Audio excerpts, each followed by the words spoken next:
Hello, everybody, and welcome to the Daily Objective, where we apply the practical philosophy of objectivism to all things, and especially current events. As you can tell, I've been in a deep and intense sparring match with James Valliant before we actually went on air today. That's why I am sporting the Shiner, just for anybody who wants to know. He has a hell of a right cross. Today we're going to be talking about a very interesting development in politics today, American politics. For all of you who thought Joe Biden was going to stick it out until the election, well, you were wrong. He has now passed the mantle on to Kamala Harris, possibly the most popular vice president in all of history. I'm joking for anybody who can't catch sarcasm. She is probably as unpopular as Congress, at least just barely above Congress. It has, I think, an approval rating of around 19%. She's hovering somewhere above there. But now it looks like she is going to be the next presidential candidate for the United States of America for the Democratic Party. I can't think of a less qualified person after Joe Biden. James, please unpack this for me. Great to see you again, by the way. This seems like a very interesting turn of events. I actually thought it would turn out differently. I'll tell you my feelings about what I thought would happen, but tell me what you make of this whole event. Well, I think Biden really had to do what he did for various reasons. They were caught in the middle of a huge lie and cover up about Biden's mental condition. And the difference the debate made 3 weeks ago was that it became apparent and obvious to every single person on the globe that Biden couldn't do it. They couldn't continue the lies and the cover up in effect of Biden's mental condition. He simply can't do it. And so after they see, the thing is, they did a primary. The process is you go ask the voters of the several states who they would prefer to be the candidates. The Republicans went through a primary. They even gave Nikki Haley a chance. They even gave the governor of Florida a chance. They just lost flat out to Trump. And so the Republicans had basically a celebratory party for a foregone conclusion and, high-fived each other as they unified and walked out of their convention. This is not the same. Kamala Harris is not the nominee for the Democratic Party yet. The Democrats chose to have a purely formal coronation themselves of Biden. And so they rearranged the schedule so that New Hampshire and Iowa weren't important. South Carolina, where Biden is strong, came first. They effectively shoved the strongest opponent, Robert Kennedy, out of the party. And so they had the Democratic Party had a basically undemocratic process for actually choosing who their nominee would be. But now they're kind of screwed. He's their nominee. Over 90% of the delegates are pledged to vote for Joe Biden on the first round. Biden's withdrawal from that makes it an open matter. Now these delegates can vote for whomever they like, presumably. They don't have to vote for Kamala Harris, and it is Yes. not a given that she will be the nominee. And on that score, it's very important that the Democrat leader of the Senate, Schumer, the Democrat leader of the House, Hakeem Jeffries, former President Obama, former Speaker Nancy Pelosi have not endorsed Harris. In fact, Obama says, we're looking forward to a fair and open process that will provide a legitimate, whatever BS he says. So we don't have a Democrat nominee. All we have is the running mate who was elected in those primaries for Biden being endorsed by Biden as he steps away. Under the rules, the Democrats now can vote for these convention delegates, can vote for whomever they choose. And so while Biden's naming his running mate certainly gives her the big advantage. And really, it's the easiest because there's campaign money that probably couldn't be directly transferred. There's filing deadlines by mid-August. Most of the states have to have, because the Democrats are the ones pushing for early elections, early voting. So that's what's pressed those filing deadlines sooner and sooner.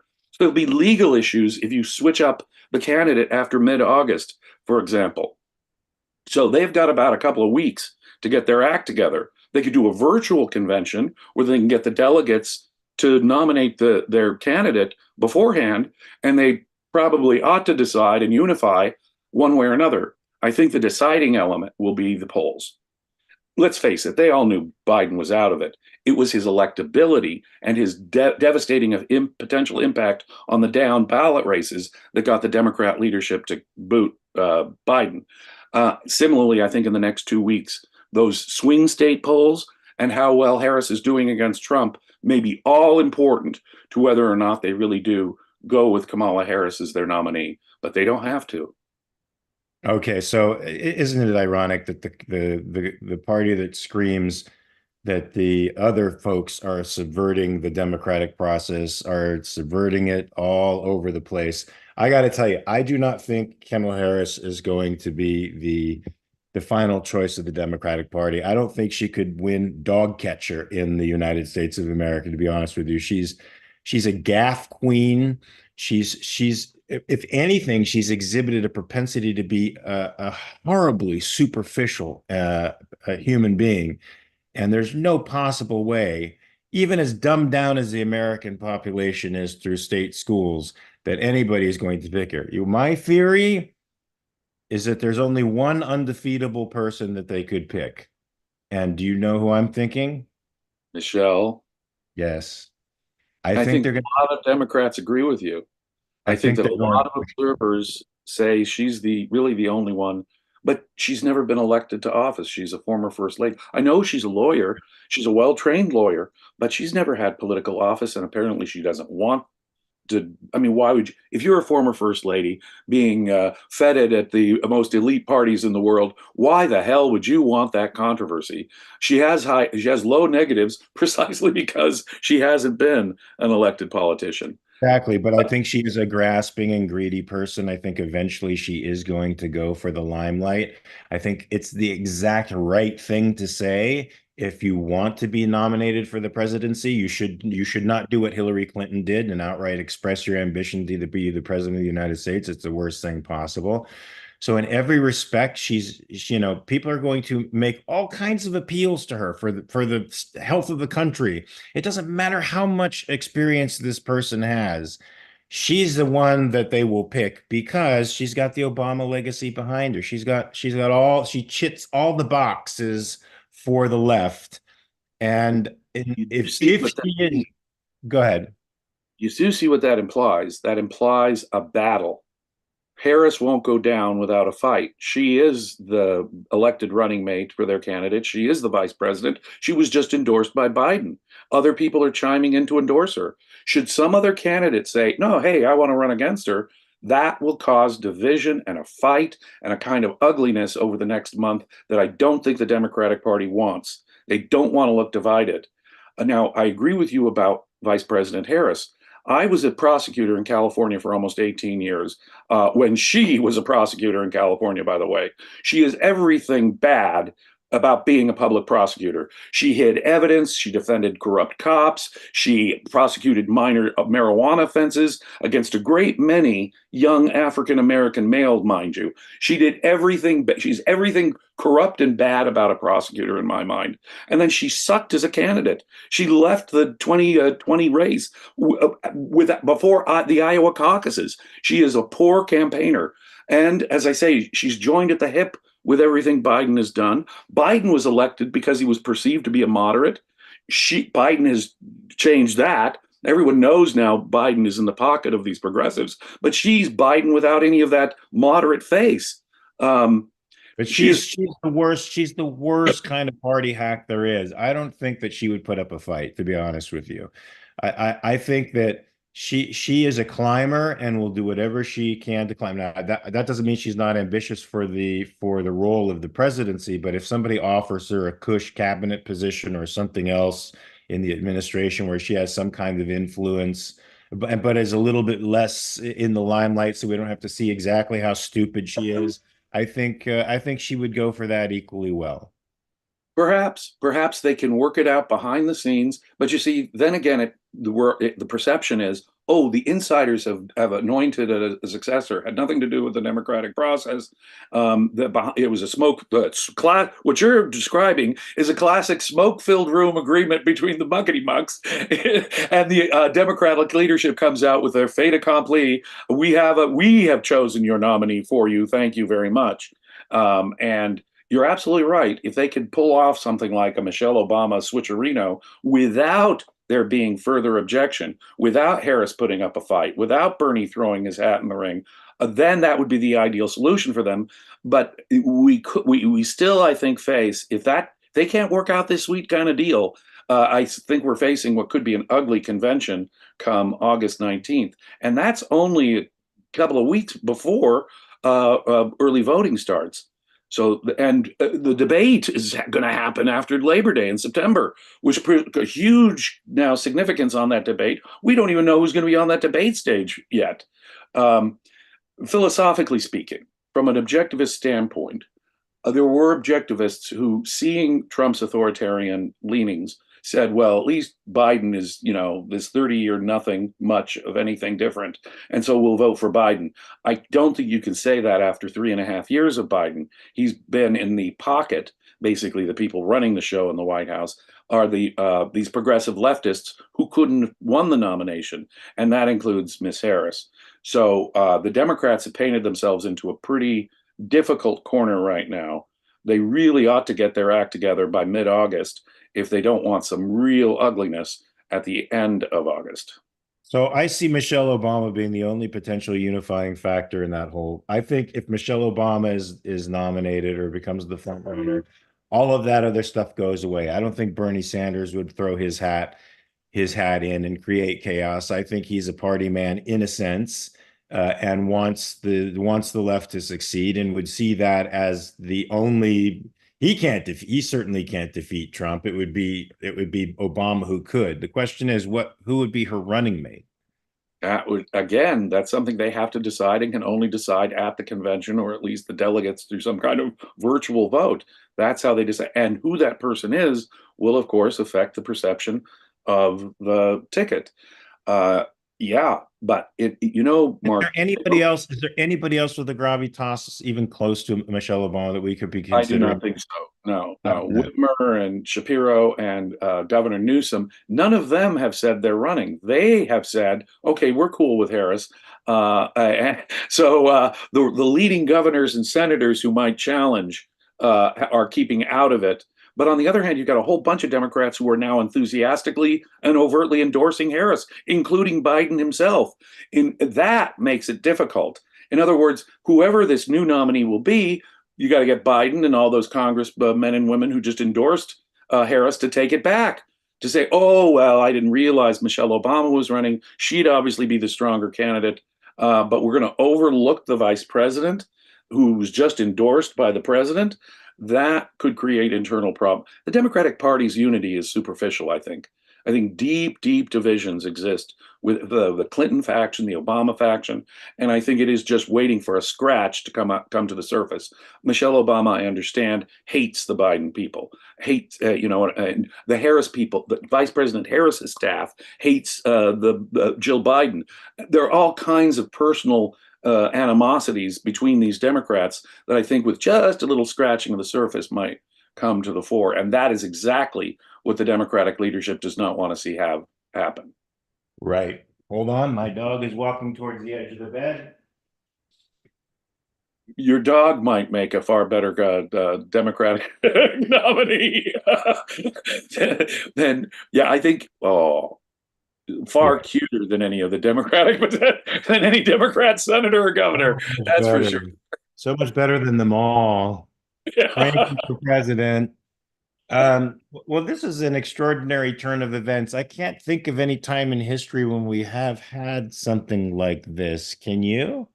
The closest, the most recent, would be in 1968 when President Lyndon Johnson said, I'm not running. He went to a national TV address to say that. Now, he had Vietnam to deal with. He also had some health issues to deal with. But he went to the TV and told America. And then his vice president, Hubert Humphrey, ran, but he lost in a close election to Richard Nixon in 1968. But it was an ugly ass convention I mean, Oh, in 1972, they changed the rules because 68 was such an ugly thing. And that's what I'm suggesting might happen here, Mark. An ugly battle that has to wait for the convention. If that happens, the Democrats are a mess, and that poses some serious political problems for them because they come out looking divided, where everyone's been taking shots at each other in order to jockey for position, shots that can only help the Republican. Unfortunately, the monstrous Republican running Donald Trump. Yeah, who seems to be growing more and more powerful by the day, unfortunately. This is going to go down in history as I think probably worse than 68. I think we're looking at one of the worst potential elections, certainly the worst candidates I think we've ever had in history. We have a few chats here I should look at. Uh, Christian Klein for €5 says, "Did you have a boxing match, Mark? Hope your opponent looks worse." No, what in fact happened was I got headbutted by accident in jujitsu. It happens. Things like that happen. Daniel, for ten I can dollars. assure you he would have kicked my ass. He was just joking at the beginning. Yeah. Daniel, $10. Just the $10. Thank you, Daniel. Bonnie Bertrand also 99 centavos. Thank you very much. Every little bit helps. Regina, thanks, Regina, for €5. I think Regina is now starting a program of jiu-jitsu in Germany. I'm getting a lot of supernatural folks into jiu-jitsu. Hopefully, we start a Luciferian army of jiu-jitsuka who can take on the coming zombie apocalypse. As you know, it is coming, James. It is Uh, coming. Oh, hail Satan. Gail Parker, 4.99. Thank you. Daniel, $5. Now, Mark Thompson for $5 says, "Hello, James. Mark, wanted to switch to happier topic. Objectivists, I'm having a little issues reading this because my contacts don't work that well. Objectivist initiatives for governance in real life, working on one and wanted to get in touch. Please Objectivist feel free. initiative." Please feel free to Right. PM me. I know Mark is also involved in the American Capitalist Party. Yeah, please submit to us through Ayn Rand Center UK or personally direct message me with suggestions. Yeah, I'm always looking for distinctly objectivist policy proposals that might have a chance even in this context. So, yeah, thank you. Yeah, yeah. Mark Thomas, I co-founded the American Capitalist Party, which the platform was written by Andrew Bernstein. So it's entirely objectivist in scope. It's the most consistent individual rights platform there is. You should look at it. Go on my X profile, click on it, see what you think, and you can contact me anytime on that social media program, and we could put our heads together. I know one guy, Michael Leibowitz, is thinking about running for governor of his state. That may be Connecticut, under the American Capitalist Party um, moniker. So I think that would be great. We need that party to offset the tyranny of the left and the right establishment. So where do we go from here, James? I mean, Think the next 2 weeks will decide it. I think that the powers that be in the Democrat side are actually going to be looking at the swing state polls in particular. They're going to micro focus in on certain states like Pennsylvania and Michigan, which, or if they can't, if not that, then Nevada, Arizona, and Georgia added together. They need some strategy like that to make a path possible. So I think the polls in the next 2 weeks, especially in the swing states, will determine whether the Democrats are going to have a more open process or whether they're going to go along and just all endorse Harris. I think that you're right. There's enough doubt out there that they're looking for someone. I also think you're right that by far their best pick would probably be Michelle Obama. But I think if I was a betting man right now, I would bet against Michelle Obama. There may be other people who get involved, but if all other things stay as they are and the polls are as close between Trump and Harris as they currently are, Harris is the gal. now She's the how is easiest that? How is legally and that? financially. How is that even possible? She has some of the lowest poll ratings as the vice president, I think, in the history. And this is with the legacy media working overtime in an attempt to make her seem like she has a brain, when they did the opposite with people like Dan Quayle. So how is it that her polling is nearly equal to Trump when she's such an obvious dingbat? Well, there is a really good question. When you break down the issues that appear to be important to the American voters right now, on most of them and on all the top ones, Trump has like a 15 point, 20 point, 10-point advantage on inflation, immigration for good or ill, international affairs. Even on the threat to democracy thing, it's become not so clear and one-sided. The Democrats have abortion on their side, for example, but that appears to be down on the list. So, what explains this big double digit advantage on the issues Trump has, while Trump only has a single digit difference with either Biden or Harris? Trump, that you can spell it Trump. It is all the negatives associated with Donald J. Trump that make that difference between people being pissed off at what's going on in the country and translating that into support for Trump. I think Trump dragged down the Republicans in the last midterm. The Republicans are expecting this red tsunami, and it turned out to be a little red trickle. And I think, again, you can spell the answer Trump. Personally, the Republicans had a chance. Nikki Haley was polling much stronger against Biden months ago. And yet the Republicans self-consciously made the choice to go with a weaker candidate because Messiah Trump. Messiah Trump. And you can see, obviously, he survived by millimeters. So God has a plan. Don't you know, Mark?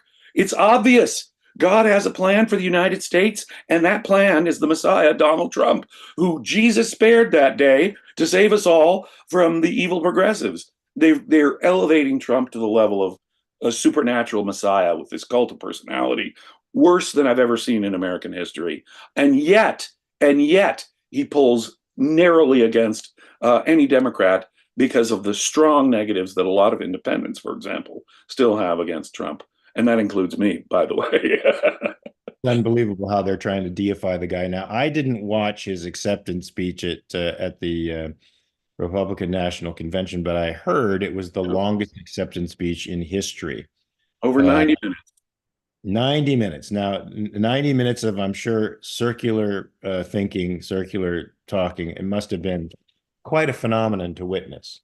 Oh, yes, wow, my gosh. I'm not supposed to be here. And then the crowd, of course, in a prearranged sort of thing. Yes, you are. Yes, you are. See, they believe it. He is providentially appointed by God himself to lead the Israelites out of captivity into the glorious future. He is Messiah. It's disturbing. And then he ended the speech going into his traditional, anti-conceptual personal attack sort of thing. Yeah. This is something that I always see on the left. The left always deifies their presidents. Their presidents always fall into a cult of personality. But now the right is doing this with Trump, and it's very disturbing.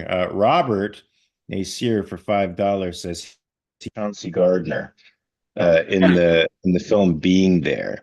Oh, And there's my simple understanding of events closer is my simple understanding of events closer to the truth. It's hard for me to read because of my contacts, so it might be better if you read these things than all the imagined machinations. I don't blame him for feeling like Didn't get that. I don't blame him for feeling like Chauncey Gardner. I think the whole field looks like Chauncey Gardner at the moment. It's like well, we're except looking without at without the ironically wise insights of Chauncey Gardner. I don't have an answer for that. Is there something else I can help with? We've been joined by Alexa or Siri. In any yes. case, in any case, um, what a marvelous movie that is, by the way, being there with Peter Sellers and Shirley MacLaine. I mean, what a fantastic film. Do check it out. Chauncey Gardner doesn't know what's going on, but the irony is that Chauncey Gardner contains this profound and deep wisdom that people can always find in what he says. I think that's the significant difference here. We're at the mental level of Chauncey Gardner with our candidates, but none of them have this ironically profound wisdom associated with anything they say.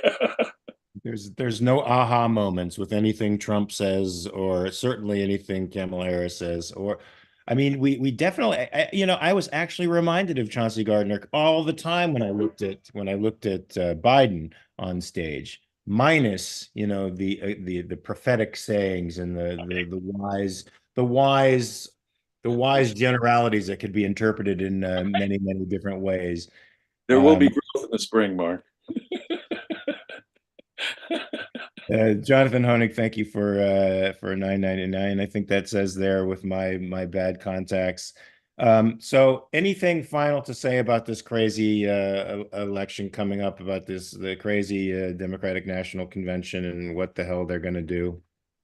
The thing for an objectivist to take away is that ideas will not be the deciding factor here.